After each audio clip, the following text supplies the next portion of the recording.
નમસ્કાર વિદ્યાર્થી મિત્રો, ધોરણ 12 ભૌતિક વિજ્ઞાન વિષયના ચોથા ચેપ્ટર કે જેનું નામ ગતિમાન વિદ્યુતભારો અને ચુંબકત્વ.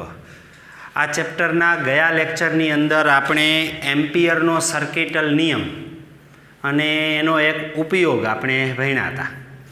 એમ્પિયરના સર્કિટલ નિયમની મદદ વડે આપણે ઉદાહરણ 4.8માં અતિ લાંબા વિદ્યુત પ્રવાહધારિત તાર વડે તારથી r જેટલા લંબ અંતરે ચુંબકીય ક્ષેત્ર એનું સૂત્ર આપણે મેળવ્યું હતું, તારની અંદરના વિસ્તારમાં અને તારની બહારના વિસ્તારમાં. બરાબર. હવે અત્યાર સુધીના જે ટોપિકો આપણે ભણ્યા છીએ એમાં જે કાંઈ પણ સૂત્રનો ઉપયોગ કર્યો એને અનુરૂપ કેટલાક સ્વાધ્યાયમાં દાખલાઓ આપેલા છે. તો આજે આ સ્વાધ્યાયના દાખલાઓ એનો અભ્યાસ કરીએ.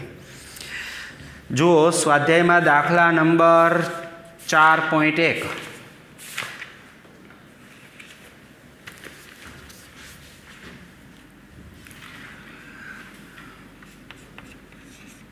સ્વાધ્યાયમાં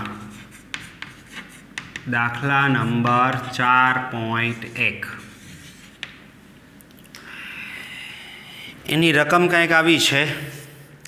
8 સેન્ટીમીટર ત્રિજ્યાવાળા અને 100 આંટા ધરાવતા તારના એક વર્તુળાકાર ગૂંચળામાંથી, એક વર્તુળાકાર ગૂંચળું છે, આ વર્તુળાકાર ગૂંચળાની ત્રિજ્યા આપેલી છે. વર્તુળાકાર ગૂંચળાની ત્રિજ્યા r વડે દર્શાવો તો r બરાબર 8 સેન્ટીમીટર. મીટરમાં રૂપાંતરણ કરીએ તો r બરાબર 8 ગુણ્યા 10⁻² મીટર. આટલી ત્રિજ્યાનું ગૂંચળું છે. ગૂંચળામાં આટાની સંખ્યા 100 છે. ગૂંચળામાં આટાની સંખ્યા કેપિટલ N વડે દર્શાવીએ છીએ આપણે. આ n કેટલા છે? 100. n બરાબર 100. 100 આટા ધરાવતા તારના એક વર્તુળાકાર ગૂંચળામાંથી 0.40 એમ્પિયર વિદ્યુત પ્રવાહ વહે છે. આ ગૂંચળામાંથી વહેતો વિદ્યુત પ્રવાહ I બરાબર 0.40 અથવા 0.4 એમ્પિયર આટલો વિદ્યુત પ્રવાહ ગૂંચળામાંથી વહે છે. તો ગૂંચળાના કેન્દ્ર પાસે ચુંબકીય ક્ષેત્રનું મૂલ્ય કેટલું હશે? ગૂંચળાના કેન્દ્ર પાસે ચુંબકીય ક્ષેત્રનું મૂલ્ય શોધવાનું છે. આગળ આપણે થિયરી ભણ્યા કે વિદ્યુત પ્રવાહધારિત ગૂંચળા વડે ગૂંચળાના અક્ષ ઉપર x અંતરે ચુંબકીય ક્ષેત્ર બાયો-સાવર્ટના નિયમની મદદથી આપણે મેળવ્યું હતું. ગૂંચળાની અક્ષ ઉપર ચુંબકીય ક્ષેત્ર B બરાબર μ0I2r2 આવું સૂત્ર હતું. પછી એમનું કેન્દ્ર પર ચુંબકીય ક્ષેત્ર શોધવા માટે આપણે જોયું હતું કે x બરાબર 0 લેતા તો કેન્દ્ર પર ચુંબકીય ક્ષેત્ર μ0I/2r હોય. પણ n આટાવાળા ગૂંચળા માટે μ0NI/2r હોય. આ સૂત્રનો ઉપયોગ કરીએ. n આટા ધરાવતા I પ્રવાહધારિત r ત્રિજ્યાના ગૂંચળાના કેન્દ્ર પર ચુંબકીય ક્ષેત્ર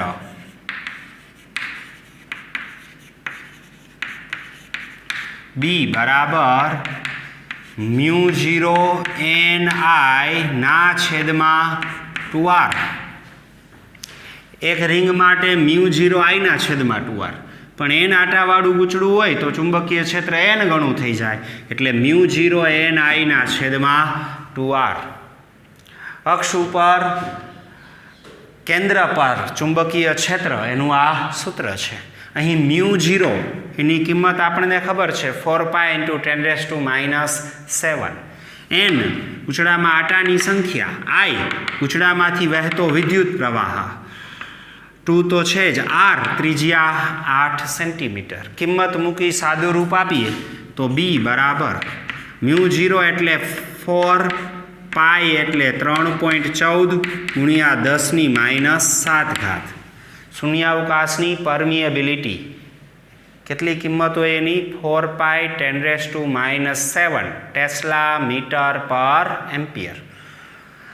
પાઈની જગ્યાએ શું લખ્યા? 3.14 ગુણ્યા n આટાની સંખ્યા કેટલી છે? 100. એને ગુણ્યા i વિદ્યુત પ્રવાહ કેટલો છે? 0.4 ના છેદમાં 2. r ત્રિજ્યા કેટલી છે? 8 સેન્ટીમીટર. 8 ગુણ્યા 10⁻2 ઘાત. તેથી ચુંબકીય ક્ષેત્ર B બરાબર, અહીં સાદું રૂપ આપીએ તો આ 2 કેન્સલ થઈ જાય તો અહીંયા 2 વધશે. એ 2 કેન્સલ થાય તો અહીંયા કેટલા વધશે? 4. આ 4 કેન્સલ થાય તો અહીંયા કેટલા વધે? 0.1. ફરીથી કહું, અહીંયા 2 કેન્સલ કર્યા એટલે આ 2 કેન્સલ થઈ ગયા, અહીંયા 2 વધ્યા, અહીંયા 2 કેન્સલ થયા એટલે આ 2 કેન્સલ થઈ ગયા, 8ની જગ્યાએ 4. આ 4 અહીંયા કેન્સલ કરીએ તો અહીંયા 4 વડે 0.4 ને 4 વડે ભાગીએ કેટલા થઈ જાય? 0.1. તેથી 3.14 એમનેમ ગુણ્યા 10ની આ કેટલી ઘાત? -7 ઘાત. આ 100 એટલે 10ની કેટલી ઘાત લખાય? 2 ઘાત. આ 0.1 એટલે કેટલા લખાય? 10⁻1 ઘાત. અને છેદમાં 10⁻2 ઘાત. તેથી b બરાબર 3.14 ગુણ્યા 10ની ઘાત -2 ઘાત અંશમાં જાય એટલે +2. 2 ને 2 4. 4 - 1 3. 3 - 7 એટલે 10⁻4 ઘાત ટેસ્લા. ફરીથી કહું, આ 3.14 એમનેમ 100 એટલે કેટલા? 10⁻7 ઘાત એમનેમ 100 એટલે 10⁻2 ઘાત. અહીંયા 0.1 એટલે શું થાય? 1/10 એટલે કે 10⁻1 ઘાત. અને આ 10⁻2 ઘાત. હવે આનું સાદું રૂપમાં 3.14 લખી નાખ્યા, બાકી બધી 10ની ઘાત -2 ઘાત અંશમાં લઈ ગયા +2.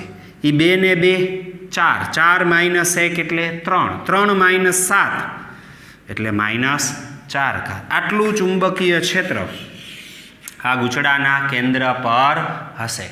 આમ આટલી ત્રિજ્યા 8 સેન્ટીમીટર ત્રિજ્યાવાળા 100 આટા ધરાવતા 0.4 એમ્પિયર પ્રવાહ ધરાવતા ગૂંચળાના કેન્દ્ર પર ચુંબકીય ક્ષેત્ર 3.14 ગુણ્યા 10⁻4 ઘાત ટેસ્લા ચુંબકીય ક્ષેત્ર છે. આ જ રીતે સ્વાધ્યાયમાં ત્યાર પછીનો દાખલો, દાખલા નંબર 4.2. જુઓ રકમ.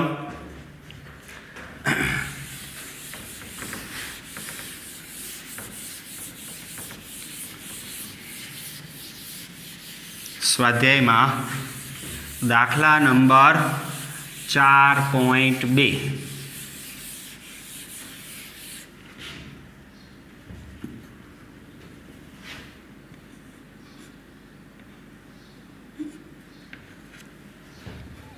એની રકમ કંઈક આવી છે.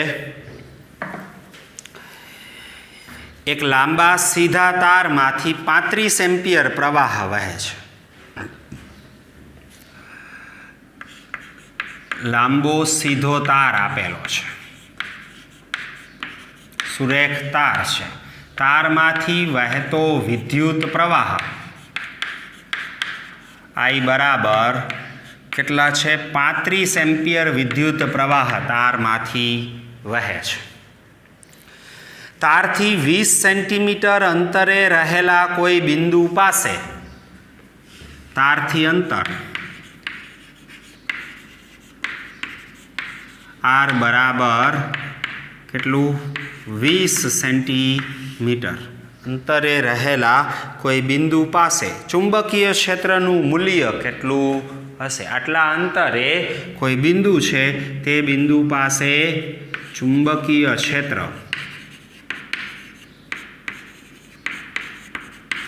એનું મૂલ્ય કેટલું હશે તે મેળવવાનું છે. અતિ લાંબા વિદ્યુત પ્રવાહધારી તાર વડે તારથી r જેટલા લંબ અંતરે ચુંબકીય ક્ષેત્ર એનું સૂત્ર આપણે ગયા લેક્ચરમાં એમ્પિયરના સર્કિટલ નિયમની મદદ વડે મેળવેલું. પણ એ બે સૂત્ર હતા, એક તારની અંદરના વિસ્તારમાં અને બીજું તારની બહારના વિસ્તારમાં. યાદ કરાવું તમને, જુઓ, તારની અંદરના વિસ્તારમાં આવું સૂત્ર હતું, μ0I/r/2πa². બરાબર. જ્યારે તારની બહારના વિસ્તારમાં μ0I/2πr. જ્યારે સપાટી પર B બરાબર μ0I/2πa. એમ્પિયરના સર્કિટલ નિયમની મદદ વડે આપણે ઉદાહરણ 4.8 જે ભણ્યા એમાં સૂત્ર મેળવેલા. અતિ લાંબા પ્રવાહધારી તાર વડે તારની અંદર આ સૂત્ર ક્યારે વાપરવાનું કે તારની ત્રિજ્યા આડછેદની ત્રિજ્યા કરતાં ઓછા અંતરે અંદરના વિસ્તારમાં r is less than a માટે. આ સૂત્ર r is greater than a માટે છે અને r બરાબર a સપાટી પર. આ સૂત્ર સપાટી પર ચુંબકીય ક્ષેત્રનું સૂત્ર છે. હવે આમાંથી કયું સૂત્ર વાપરવું? પણ રકમમાં એમ કીધું છે કે તારથી અંતર 20 સેન્ટીમીટર છે, તો સ્વાભાવિક છે તારની આડછેદની ત્રિજ્યા કાંઈ 20 સેન્ટીમીટરથી મોટી ન હોય. તારનો આડછેદ તો ખૂબ જ નાનો હોય, એની ત્રિજ્યા અમુક જ સેન્ટીમીટર, 1 સેન્ટીમીટર જ હોય. સામાન્ય તાર છે એનાથી પણ નાની મિલીમીટરના ક્રમની ત્રિજ્યા ધરાવે. બરાબર. એટલે સ્વાભાવિક છે આપણી બુદ્ધિનો આપણે ઉપયોગ કરીએ તો તાર કાંઈ 20 સેન્ટીમીટર ત્રિજ્યાનો જાડો ન હોય. તેથી તાર અત્યંત પાતળો હશે તો આ 20 સેન્ટીમીટર અંતરે રહેલું બિંદુ એ તારથી બહારના વિસ્તારમાં જશે. અતિ લાંબા વિદ્યુત પ્રવાહધારિત તાર વડે તારથી r જેટલા લંબ અંતરે ચુંબકીય ક્ષેત્ર બહારના વિસ્તારના ચુંબકીય ક્ષેત્ર, આ સૂત્રનો આપણે ઉપયોગ અહીંયા કરશું. એના માટે પ્રવાહ અને ત્રિજ્યા આપેલી છે, કિંમત મૂકી સાદું રૂપ આપીએ એટલે ચુંબકીય ક્ષેત્ર મળી જાય. તેથી અતિ લાંબા પ્રવાહધારિત તાર વડે તારથી r જેટલા લંબ અંતરે ચુંબકીય ક્ષેત્ર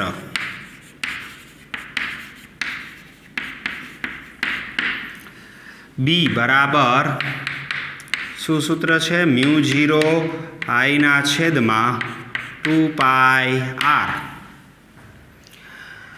I તારમાંથી વહેતો પ્રવાહ અને r તારથી લંબ અંતર. કિંમત મૂકી સાદું રૂપ આપીએ, બંને કિંમત જાણીએ છીએ. તો B બરાબર μ0 એટલે 4π × 10⁻⁷ ઇન્ટુ I વિદ્યુત પ્રવાહ I કેટલો છે? 35 એમ્પિયર ના છેદમાં 2π એમનેમ રાખીએ કારણ કે પાઈ કેન્સલ થઈ જાય.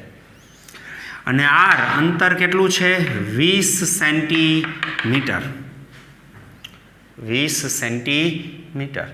20 સેન્ટીમીટરને આપણે આવી રીતે દર્શાવીએ 0.2 મીટર, કારણ કે સેન્ટીમીટરમાં અંતર છે ને મીટરમાં ફેરવીએ તો 0.2 મીટર થાય. તેથી r ની જગ્યાએ 0.2. બરાબર. તેથી B બરાબર સાદું રૂપ આપીએ, આ 2π કેન્સલ થાય તો અહીંયા કેટલા વધશે? 2. આ 2.2 કેન્સલ થાય તો છેદમાં શું વધે? 0.1. તેથી આ 2 કેન્સલ, આ 0.2 કેન્સલ તો અહીંયા કેટલા વધશે? 2 કેન્સલ થાય તો 0.1. તેથી 35 10⁻⁷ ના છેદમાં 0.1. 0.1 એટલે છેદમાં 10⁻⁴.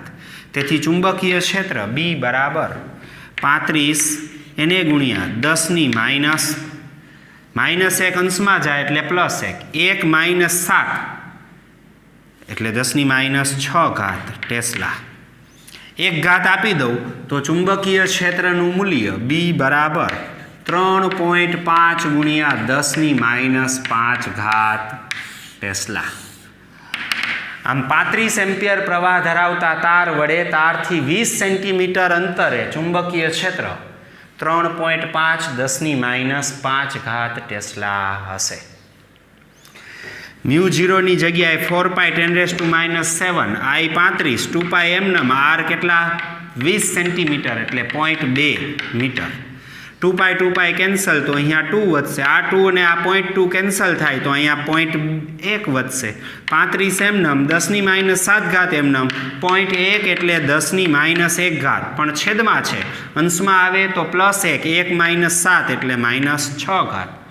1 ઘાત આપી દઈ તો 3.5 10 - 5 ઘાત ટેસ્લા. આટલું ચુંબકીય ક્ષેત્ર પ્રવાહધારિત તાર વડે ઉત્પન્ન થશે. તો આ સ્વાધ્યાયમાં દાખલા નંબર 4.2. ત્યાર પછી હવે ત્રીજો દાખલો સ્વાધ્યાયમાં 4.3.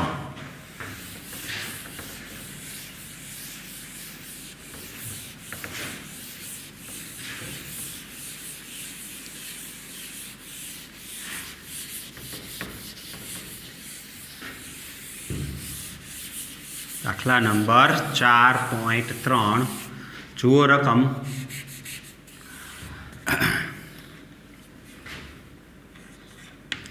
આ દાખલાની રકમ કંઈક આવી છે. સમક્ષિતિજ સમતલમાં રહેલા એક લાંબા સીધા તારમાંથી 50 એમ્પિયર જેટલો વિદ્યુત પ્રવાહ ઉત્તરથી દક્ષિણ દિશા તરફ વહે છે. એક તાર જમીનને સમાંતર સમક્ષિતિજ છે. તારમાંથી 50 એમ્પિયર પ્રવાહ પસાર થાય છે. તારમાંથી વહેતો પ્રવાહ લાંબો સીધો તાર છે. આ તારમાંથી વહેતો વિદ્યુત પ્રવાહ I વડે દર્શાવીએ તો આ વિદ્યુત પ્રવાહ રકમમાં કીધું છે 50 એમ્પિયર. આ વિદ્યુત પ્રવાહ કઈ દિશામાં? ઉત્તરથી દક્ષિણ દિશા તરફ. વિદ્યુત પ્રવાહની દિશા ઉત્તરથી દક્ષિણ દિશા તરફ પ્રવાહ વહે છે. ઉત્તર દક્ષિણ દિશામાં આમ સમક્ષિતિજ તાર હશે, એમાં ઉત્તર દિશાથી દક્ષિણ દિશા તરફ આ 50 એમ્પિયર પ્રવાહ વહે છે. તારની પૂર્વમાં 2.5 મીટર અંતરે આવેલા કોઈ બિંદુ પાસે B એટલે કે ચુંબકીય ક્ષેત્ર B એનું મૂલ્ય અને દિશા શોધો. કેટલા અંતરે? 2.5 મીટર અંતર. કઈ દિશામાં? તારની પૂર્વમાં. તારની પૂર્વમાં અંતર, પૂર્વ દિશામાં અંતર r બરાબર 2.5 મીટર, 2.5 મીટર અંતરે કોઈ બિંદુ પાસે ચુંબકીય ક્ષેત્રનું મૂલ્ય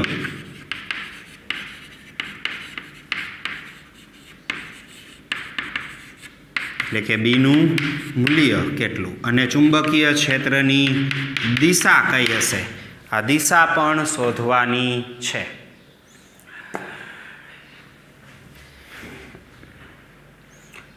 તો સૌપ્રથમ મૂલ્ય શોધીએ પ્રવાહધારી તાર વડે. 2.5 મીટર અંતરે ચુંબકીય ક્ષેત્ર, તો 2.5 મીટર અંતર તારથી બહારનું જ બિંદુ હશે.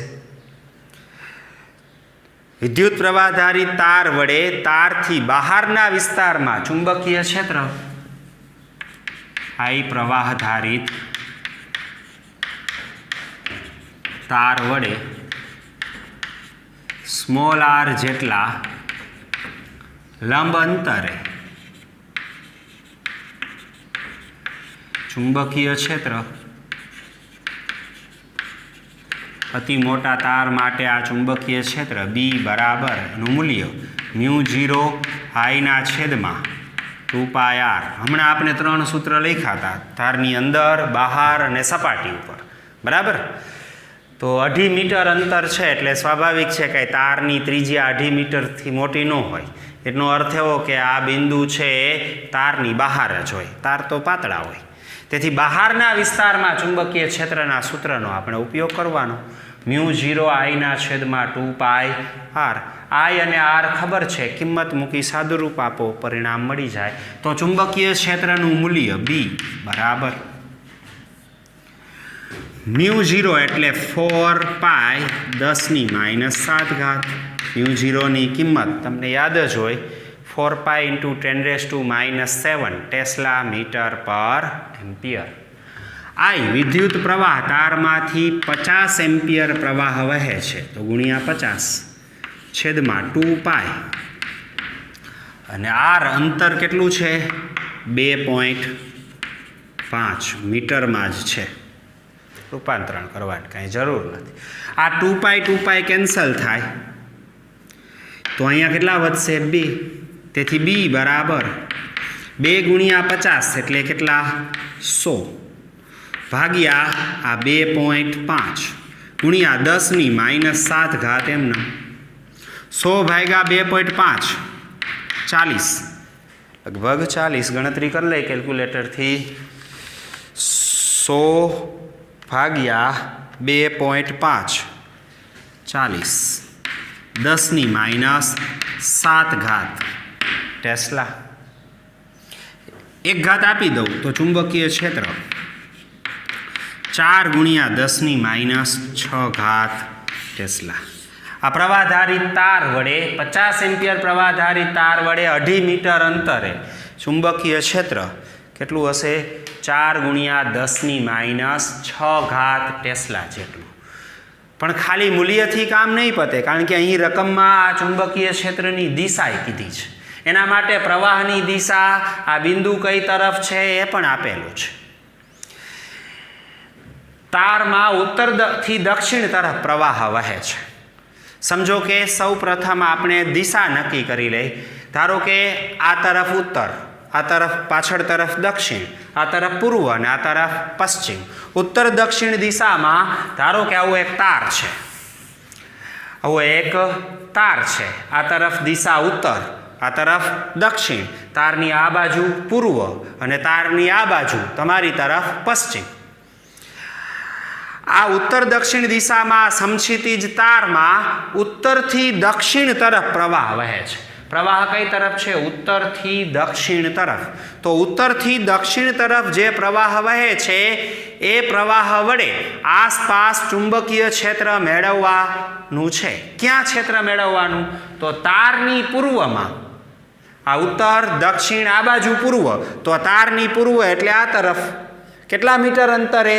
અહીંયા દાખલા તરીકે 2.5 મીટર અંતરે. આ તાર વડે તારથી પૂર્વ દિશામાં 2.5 મીટર અંતર એટલે અહીંયા ચુંબકીય ક્ષેત્ર શોધવાનું છે. એની દિશા શોધવાની છે. મૂલ્ય મળી ગયું છે. તારમાં પ્રવાહ ઉત્તરથી દક્ષિણ તરફ આ તરફ વહે છે.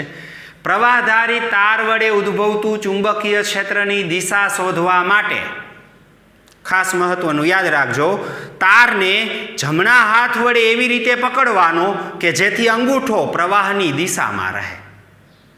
અહીં ઉત્તરથી દક્ષિણ દિશામાં તારમાં પ્રવાહ પસાર થાય છે, તો જમણા હાથનો અંગૂઠો એ દક્ષિણ દિશા તરફ પ્રવાહની દિશામાં રહે એવી રીતે જમણા હાથ વડે તારને પકડીએ તો આંગળીઓ વીંટળાશે. આંગળીઓ જે દિશામાં વીંટળાય, જે દિશામાં આંગળીઓ વીંટળાય છે એ દિશામાં એને અનુરૂપ ચુંબકીય ક્ષેત્રની ક્ષેત્રરેખા હોય. ચુંબકીય ક્ષેત્રની ક્ષેત્રરેખા હોય તો આવી રીતે આમ ચુંબકીય ક્ષેત્રની ક્ષેત્રરેખા હશે. આ ક્ષેત્રરેખાને કોઈ પણ બિંદુ પાસે દોરેલો સ્પર્શક તે બિંદુએ ચુંબકીય ક્ષેત્રની દિશા આપે. ક્યાં ચુંબકીય ક્ષેત્ર શોધવાનું? તો તારની પૂર્વમાં એટલે આ તરફ 2.5 મીટર અંતર એટલે અહીંયા. તો અહીંયાથી પસાર થતી ક્ષેત્રરેખા આમ પસાર થતી હશે તો એનો સ્પર્શક કઈ તરફ? ઉપર તરફ હશે. તેથી આ ચુંબકીય ક્ષેત્રની દિશા, ચુંબકીય ક્ષેત્રની દિશા ઉર્ધ્વ દિશામાં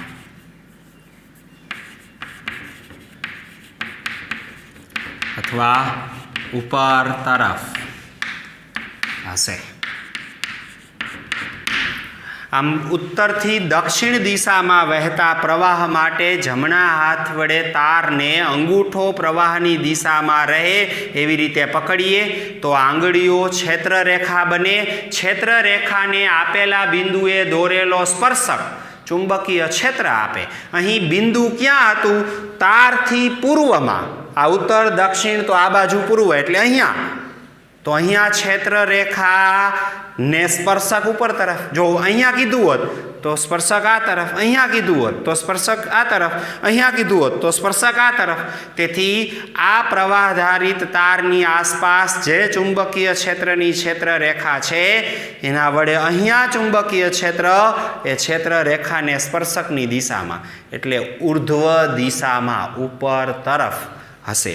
તેથી આ ચુંબકીય ક્ષેત્ર પ્રવાહધારિત તાર વડે આ ઉત્તરથી દક્ષિણ દિશા તરફ 50 એમ્પિયર પ્રવાહ ધરાવતા તાર વડે તારથી પૂર્વમાં 2.5 મીટર અંતરે 4 × 10⁻6 ટેસ્લા જેટલું ચુંબકીય ક્ષેત્ર ઉર્ધ્વ દિશામાં એટલે કે ઉપર તરફની દિશામાં હશે। બરાબર। આમ જ્યારે પણ પ્રવાહધારી તાર વડે કોઈ બિંદુ પાસે ચુંબકીય ક્ષેત્ર શોધવાનું હોય ત્યારે તારમાં પ્રવાહ વહેતો હોય એ દિશામાં જમણા હાથનો અંગૂઠો રહે એવી રીતે તારને પકડવાનો, આંગળીઓ ક્ષેત્રરેખા બને અને એ ક્ષેત્રરેખાના જે તે બિંદુએ સ્પર્શક ચુંબકીય ક્ષેત્રની દિશા આપે। બરાબર। તો આ સ્વાધ્યાયમાં દાખલા નંબર 4.3। ત્યાર પછી ચોથો દાખલો સ્વાધ્યાયમાં 4.4।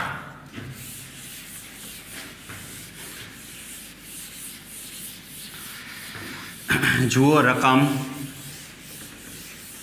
સ્વાધ્યાયમાં દાખલા નંબર 4.4।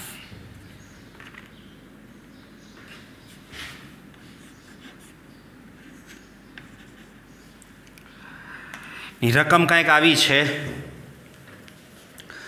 માથા પરથી પસાર થતી વીજળીના તારમાંથી 90 એમ્પિયર વિદ્યુત પ્રવાહ પૂર્વથી પશ્ચિમ દિશા તરફ વહે છે। પૂર્વથી પશ્ચિમ દિશા તરફ પ્રવાહ વહે છે। અતિ લાંબા તારમાંથી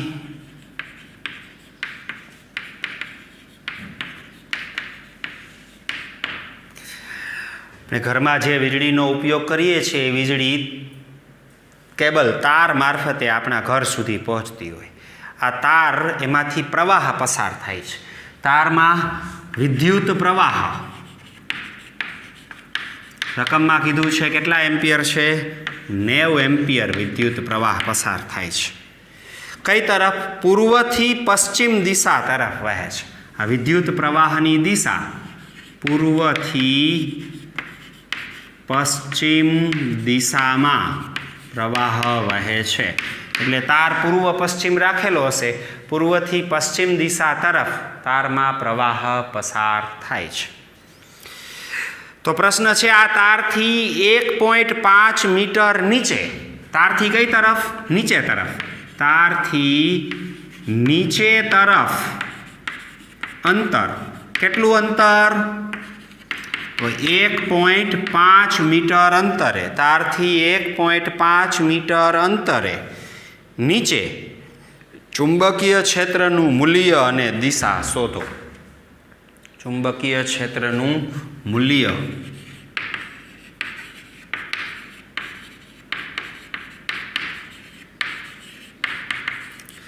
બી કેટલા અને સાથે સાથે આ ચુંબકીય ક્ષેત્રની દિશા કઈ તરફ હશે તે પણ મેળવવાનું છે। ઉના જેવો જ દાખલો છે, માત્ર આંકડાઓ અને દિશાઓ બદલાઈ ગઈ છે।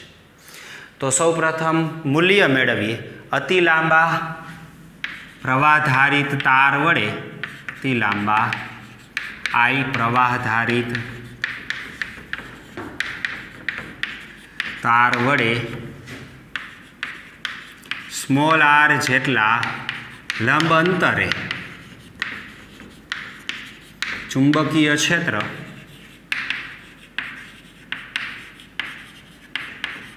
બી બરાબર μ0 આઈના છેદમાં 2πr. આઈ પ્રવાહ, આર અંતર સ્મોલ આર વડે અહીં દર્શાવેલું છે. ઓલા દાખલાની જેમ જ બધી જ કિંમત આપેલી છે. કિંમત મૂકી સાદું રૂપ આપીએ તો બી બરાબર μ0 એટલે 4π 10⁻⁻7. આઈ વિદ્યુત પ્રવાહ 90 એમ્પિયર, 2π એમનો, આર ત્રિજ્યા 1.5.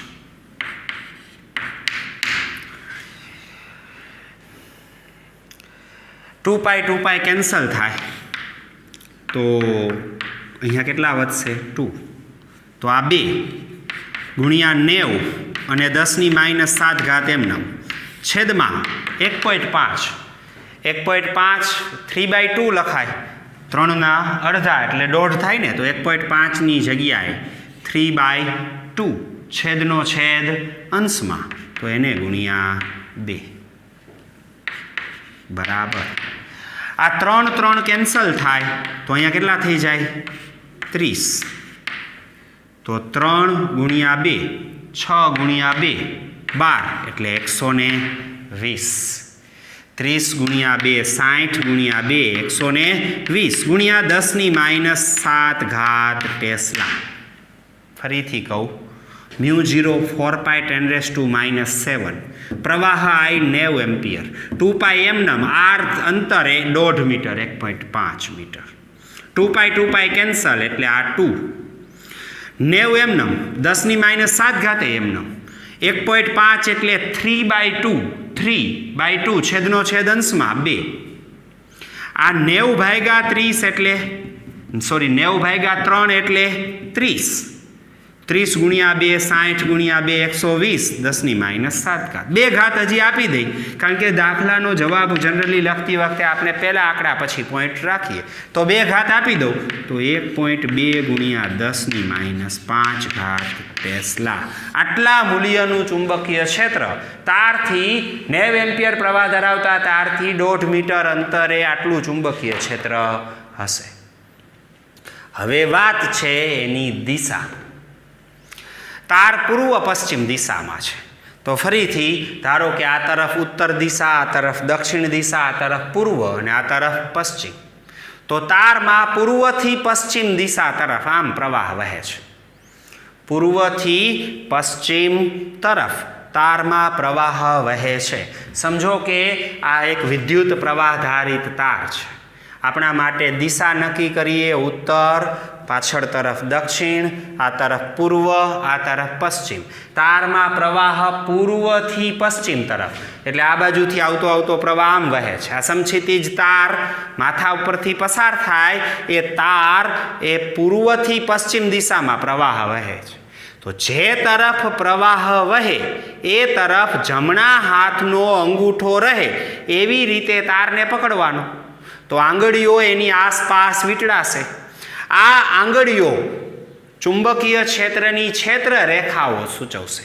તારમાંથી જે પ્રવાહ વહે છે એ તરફ જમણા હાથનો અંગૂઠો રહે એમ ગોઠવી તો આંગળીઓ ચુંબકીય ક્ષેત્રની ક્ષેત્ર રેખા બને. આ ક્ષેત્ર રેખાને કોઈ બિંદુએ દોરેલો સ્પર્શક એ ચુંબકીય ક્ષેત્રની દિશા આપે.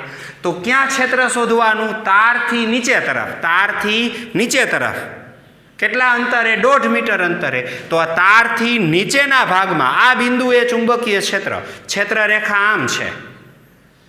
બરાબર? પ્રવાહ આમ વહે છે તો ક્ષેત્ર રેખા આમ હશે. એનો નીચે સ્પર્શક આ તરફ. આ તરફની દિશા એટલે દક્ષિણ દિશા. તેથી ચુંબકીય ક્ષેત્ર દક્ષિણ દિશા તરફ હશે. ચુંબકીય ક્ષેત્ર, આ ચુંબકીય ક્ષેત્રની દિશા